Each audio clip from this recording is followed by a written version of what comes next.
Assalamualaikum warahmatullahi wabarakatuh. Saya Fernando Ramadhani dengan NPM 23170510660. Di kelas D akan belajar dan menjelaskan tentang FSA atau Finite State Automaton. FSA ini adalah model matematika yang digunakan untuk merepresentasikan dan mengenali pola atau bahasa formal. FSA ini bekerja dengan membaca input string satu persatu dan menentukan apakah string tersebut diterima atau ditolak berdasarkan aturan transisi antar state. Lalu adapun komponen utama dari FSA di sini adalah yang pertama itu state atau keadaan. Itu representasi posisi saat ini dalam sistem, digambarkan sebagai lingkaran dalam diagram FSA. Ada 3 jenis state, yaitu initial state atau state awal, tempat otomaton dimulai, lalu ada accepting atau final state atau state akhir, yaitu state yang menunjukkan string diterima. Lalu ada intermediate state atau state lain dalam perjalanan otomaton. Ada di sini ada alfabet, yaitu set simbol yang membentuk input string, misalnya sigma A, B. Lalu ada transition, yaitu fungsi yang menentukan perpindahan dari satu state ke state lain berdasarkan simbol input. Ini ditunjukkan dengan panah berlabel simbol dalam diagram.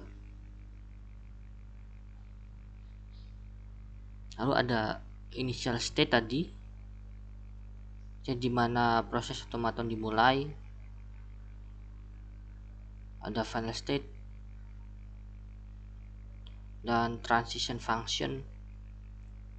Dalam DFA, transisi adalah deterministik.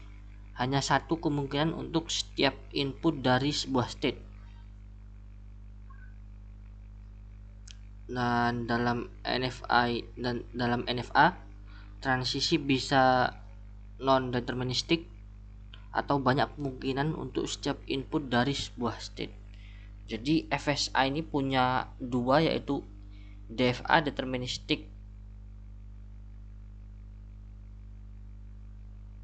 finite automaton dan NFA non deterministic finite automaton.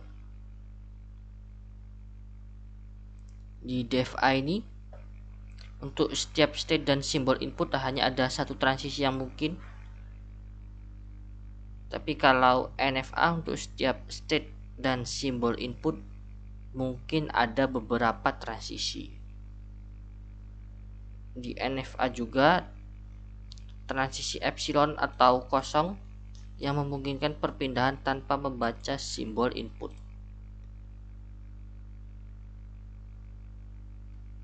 Lalu pada FSA ini ada juga yang disebut dengan epsilon NFA, yaitu variasi NFA yang memungkinkan transisi menggunakan simbol kosong atau epsilon.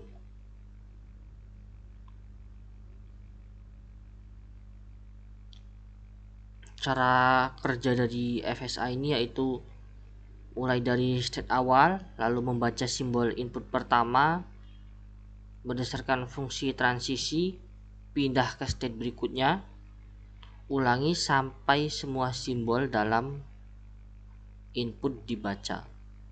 Lalu jika otomaton tersebut berada di state akhir, setelah membaca seluruh input maka string diterima.